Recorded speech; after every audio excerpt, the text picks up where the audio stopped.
भगवान श्री गुरु श्रीमद स्वामी महानंदपुरी महाराज प्रेमानंदे जगतगुरु चित्त हरि प्रेमानंदे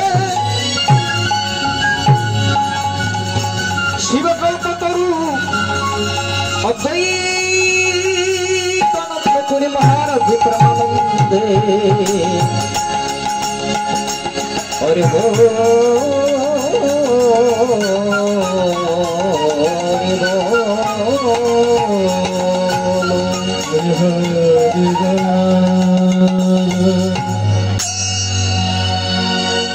व्यवसा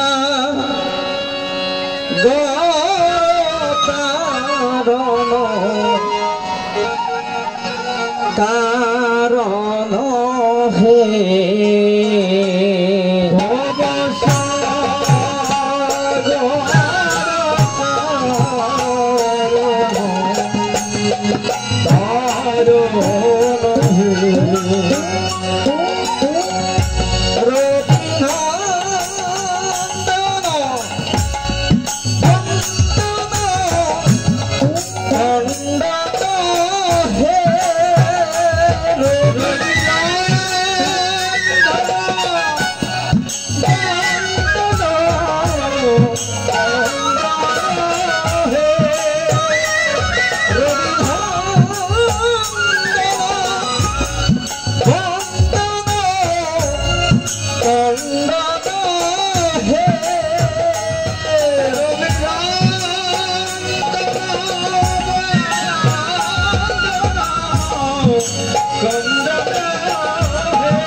सज्जन मंडली जिनी एखाने बसे आছেন कीबोर्ड বাজাচ্ছেন তিনি একজন সুকণ্ঠের একজন পাঠক বর্তমান যুগের অনেক ভালো পাঠক বর্তমান কলিযুগের পাঠকের অত্যাচারে তিনি গীতা পাঠ ছেড়ে দিয়ে कीबोर्ड বাজাচ্ছেন আমার সুজন সুশীল মহোদয় আমার দাদা এখানে 10টি প্রশ্ন রেখেছেন ওনার জানা ছিল এটা কোনো কবির গানের আসর না অন্তত কবির গান যদি দিত দুটা প্রশ্ন রেখে কবিয়াল নেমে যায় আমার শ্রদ্ধেয় রদি দাদা 10টি প্রশ্ন রেখেছেন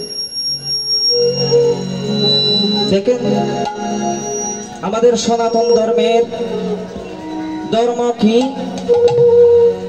এবং মৃত্যু কি জন্ম কি ব্যাসদেব শাস্ত্র লিখিতে লিখিতে 7 সমুদ্র 13 নদীর জলকে খালি বানিয়ে নিয়ে পৃথিবীতে যত বৃক্ষ আছেন ওই বৃক্ষকে কলম বানিয়ে নিয়ে যত পত্র আছেন ওই পত্রকে যত পাতায় আছেন ওই পাতাকে পত্র বানিয়ে নিয়ে 7 সমুদ্র 13 নদীর জল শেষ হয়ে যায় আমার সনাতন ধর্মের ভগবান শ্রীকৃষ্ণের কথা বগর মাঝে শেষ করার কোনো উপায় নাই। তাই কৃষ্ণ লীলা পারাবার বুঝিবার শব্দকার এক বুঝেছেন যজ্ঞ বর্গমন। কিঞ্চিত কিঞ্চিত কারণ যারা কলিযুগে হয়েছেন ব্রহ্মজ্ঞানী। শুধু সজ্জন মন্ডলী দেখেন, শ্রীমদ্ ভগবদ্গীতা আমাদের একজন মানুষ বা যে কোনো স্থানে যে কোনো গৃহের মধ্যে আমরা পাঠ করি কেন? এই গীতাতে ভগবানের মুখের অমৃত বাণী আছেন। আর আমরা মানব,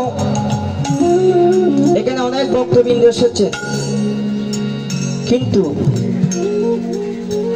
সবাই তো গীতা পাঠে বসে আমার জ্যোৎস্না মাতার জন্য প্রার্থনা করতে পারত। অর্থাৎ যখন ইসলাম সম্প্রদায়ে মানুষ মারা যায় তখন ওরা বলে রাজিও। যখন সনাতন ধর্মের মধ্যে মানুষ মারা যায় তখন দিব্যাঙ্গ পঞ্চে গচ্ছ। এটা কেন বলা হয়? সুধী সজ্জন মন্ডলী, তাহলে এখানে যারা তার জ্যোৎস্না মাতার পুত্র সন্তান যারা আছেন তারা অন্নদানের আয়োজন করেছেন, এদিকে শ্রীমদ্ গীতা পাঠের আয়োজন করেছেন, গীতা দানের আয়োজন করেছেন। আর এদিকে ব্রাহ্মণে কি করেছেন? অন্নদান, বস্ত্রদান, স্বর্ণদান এবং গো পর্যন্ত দান করতেছেন, বস্ত্রদান। তাহলে সব দানে পুণ্য হয়, কিন্তু আজকে জ্যোৎস্না মাতা কোন দানে মুক্তি হবে? আমাদের সব দানে পুণ্য হয়, কিন্তু কোন দানে মুক্তি হয় আমরা সকলে জানি না। তাদের সন্তান কয়টা আছে তো জানি না।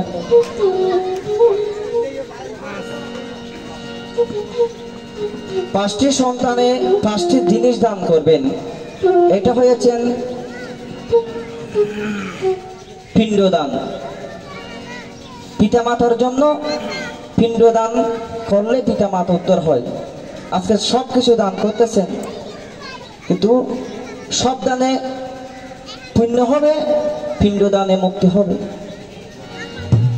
তাই শুধু সজ্জন মন্ডলী, এদিকে আবার অন্নদান। দেখেন, অন্নদানের দিকে স্বর্ণ মুকুট নামে একটি রাজা ছিল। ওই রাজাকে স্বর্গে গিয়ে তিনি শিশিরের জল খাইয়া থাকত অভিশাপের কারণে গিয়ে। তো অভিশাপকে দিয়েছেন, স্বর্গের মধ্যে এক মনে জিজ্ঞেস করতেছেন স্বর্ণ মুকুট নামে রাজাকে, রাজা মহাশয়, তুমি স্বর্গ এসে সবাই অমৃত পান করে তুমি শিশিরের জল কেন খাও, অর্থাৎ কুয়াশার জল খাইয়ে থাকে। তখন মণিকে লক্ষ্য করে বলতেছেন স্বর্ণ মুকুট নামে রাজা, হে রাজা, হে মণি বিষয়, প্রভু আমি অভিশপ্ত জীবন হয়ে এখানে এসেছি স্বর্গের মধ্যে। কেন? আমি মধ্যলোকে সবকিছু দান করেছি, কিন্তু একটি জিনিস দান করি নাই। ওই জিনিসে আমাকে অভিশাপ দিয়েছেন। এটা হয়েছে কি দান? অন্নদান। অর্থাৎ স্বর্ণ মুকুট নামে রাজাকে একদিন অন্যয় অভিশাপ দিল, কারণ পৃথিবীতে অন্নদান হয়েছেন বড় দান। অন্ন অভিশাপ দিয়েছেন, তুমি সবকিছু দান করেছ, কিন্তু ব্রাহ্মণ, সাধু বৈষ্ণব অন্ন ভোজন করাও নাই। গরিব মানুষ যারা আছেন তাদেরকে তুমি কি করো নাই? অন্ন ভোজন করাও নাই, অর্থাৎ অন্ন দান করো নাই। তাই আমি অভিশাপ দিলাম, অন্ন তুমি স্বর্গে গিয়ে সুদা খেতে পারবে না, ছোট জীবনভর শিশিরের জল খাইয়ে থাকবে। এই কথা, এইটা অভিশাপ দিয়ে তখন ওই অভিশপ্ত হয়ে সারা জীবনভর স্বর্গের মধ্যে বাস করতেছে। তাই শুধু সজ্জন মন্ডলী দেখেন, তখন স্বর্ণ মুকুট নামা রাজা মনির থেকে জিজ্ঞাসা করতেছেন, মনীষয়, আমি এই অভিশাপটাকে কিভাবে উদ্ধার হব? বলতেছেন, তুমি পিতামাতার বাৎসরিক দিনে পিতা মাতার উদ্দেশ্যে যদি যেদিন অন্নদান করবে এই অভিশাপ থেকে মুক্তি হবে। আর দাতা হয়েছেন তাদের জ্যোৎস্না মাতার সন্তান অন্নদান করতেছেন, যারা ভক্ষণ করতেছেন তারা হয়েছে গ্রহণকর্তা। এই কর্তা এই দানগুলো অন্নদানগুলো যারা গ্রহণ করবে সারা সারা জীবন ঋণ হয়ে থাকবে কাদের কাছে? ওই 5 জনের কাছে, অর্থাৎ জ্যোৎস্না মাতার কাছে। তাহলে এই দানের থেকে উদ্ধার কিভাবে হবে? এখানে গীতার পাঠের আয়োজন করেছেন, ভগবানকে ডাকার একটা আসন ঠিক করে দিয়েছেন। এখানে এসে ভগবানকে বলতে হবে, হে কৃষ্ণ করুণা সিন্ধু দীনবন্ধু জগৎপতে গোপেশ্বর গোপিকা কান্ত রাধা কান্ত নমস্তুতে। হে প্রভু সর্বেশাত মঙ্গলাভুবৎ সর্বশান্ত নিরাময়া সর্ববর্ধন পুষ্যন্ত মা চিত্রভাগবত, যিনি মারা গিয়েছেন, যাদের গৃহের মধ্যে দিয়েছেন, তারা যেন সুখে শান্তিতে দিন কাটাতে পারে। যিনি মারা গেছেন কেন তার আত্মা যেন স্বর্গবাসী হয়, এই কথাটা বলেছেন। আমরা মানব কুরুক্ষেত্রের মধ্যে অর্জুনকে ভগবান শ্রীকৃষ্ণ লক্ষ্য করে বলতেছেন, হে অর্জুন, ধৃতরাষ্ট্র 100 পুত্র জন্ম দিয়েও একটি সৎ পুত্র হয় নাই। মৃত্যুকে হয় জল বিহনে, ফিতে দুঃখী পুত্র বিনে, নারী দুঃখী স্বামী যার তাকে না। মিনত মাছ মৃত্যুতে হয় জল বিহনে, যখন পুকুরে পানি থাকবে না, জল থাকবে না, মাছের কষ্ট হয়। মৃত্যুকে হয় জল বিহনে, ফিতে দুঃখী পুত্র বিনে, নারী দুঃখী স্বামী যার তাকে না। জ্যোৎস্না মাতার 5টি সন্তান আছেন বিদায় তার উদ্দেশ্যে পিণ্ডদান করতেছেন। তাই আমরা মানব ধর্ম সম্পর্কে শাস্ত্র সম্পর্কে এত জ্ঞানী না। দেখেন বাবা, আমি জন্ম না হওয়ার আগে পর্যন্ত মনে হয় রতি দাদা শাস্ত্র এবং সঙ্গীত জগতে ওনার মতো শাস্ত্র জ্ঞান ধর্ম জ্ঞান আমার নাই। ভগবান এবং গুরুদেবের যতটুকু বলাই ততটুকু বলবো। তাহলে দেখেন কুরুক্ষেত্রের মাঠে ভগবানকে বলতেছেন, এই অর্জুন, ধৃতরাষ্ট্র দেখেন কুরুক্ষেত্রের মাঠে বড় বড় মহাজ্ঞানী ধর্মে যুধিষ্ঠির, তার নাম হয়েছে যুধিষ্ঠির, যিনি বিশ্বব্রহ্মাণ্ডের অধিপতি। ভগবান শ্রীকৃষ্ণ পর্যন্ত কুরুক্ষেত্রের মাঠে উপস্থিত ছিল, কিন্তু এত বড় বড় মহারথী, যিনি ভবভরের পারকাণ্ডারী গুরু দ্রোণাচার্য, 5 ভাইয়ের গুরু, 100 ভাইয়ের গুরু, অর্থাৎ দাপর যুগের শ্রেষ্ঠ গুরু হয়েছেন দ্রোণাচার্য। এই দ্রোণাচার্য পর্যন্ত উপস্থিত থাকতে একটি গীতাটা একটি অন্ধ মানুষ দিয়ে শুরু করেছেন। অন্ধ মানুষকে গীতা ধৃতরাষ্ট্র প্রথম অধ্যায়ে প্রথম শ্লোক দেখবেন, ধৃতরাষ্ট্র উবাচ ধর্মক্ষেত্র কুরুক্ষেত্র সমবতে উৎসব মামকা পাণ্ডব মৎস্য কিম করবত সঞ্জয়। এটা দেখেন, তাহলে এত বড় বড় জ্ঞানী মানুষ থাকতে একটি অন্ধ মানুষ দিয়ে শুরু করেছেন। অর্জুনকে বোঝাতে চাইছেন ভগবান, আমরা মানব জ্ঞান চোখে অন্ধ। আর জ্ঞানের চোখে যদি জ্ঞান থাকতো তাহলে আমরা অন্তত এখানে এসে ভগবানের কাছে প্রার্থনা করতাম।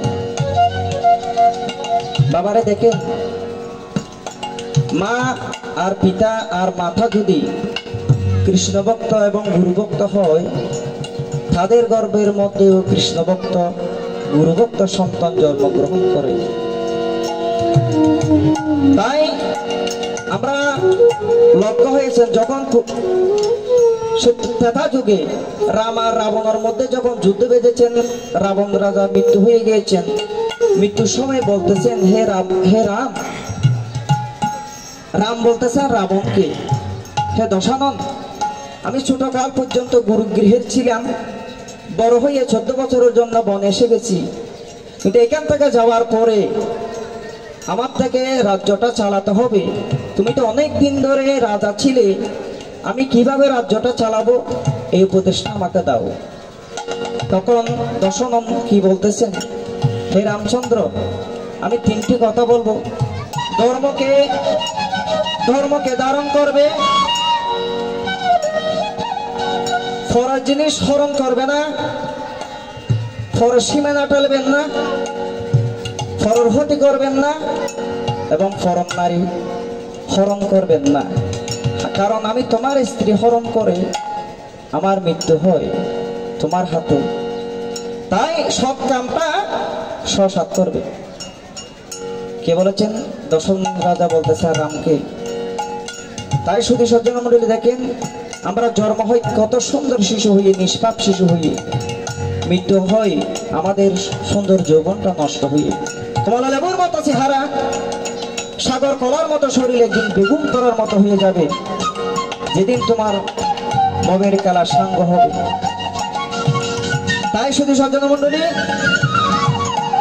এ ধর্মকে ধারণ করতে ভক্তির প্রয়োজন, শক্তির প্রয়োজন, জ্ঞানের প্রয়োজন। গীতায় 3 ভাগে বিভক্ত করেছেন, জ্ঞান, কর্ম আর জ্ঞান, কর্ম আর ধর্ম, ভক্তি, এগুলো দিয়ে গীতার মধ্যে আলোচনা হয়। যখন পুত্র থাকে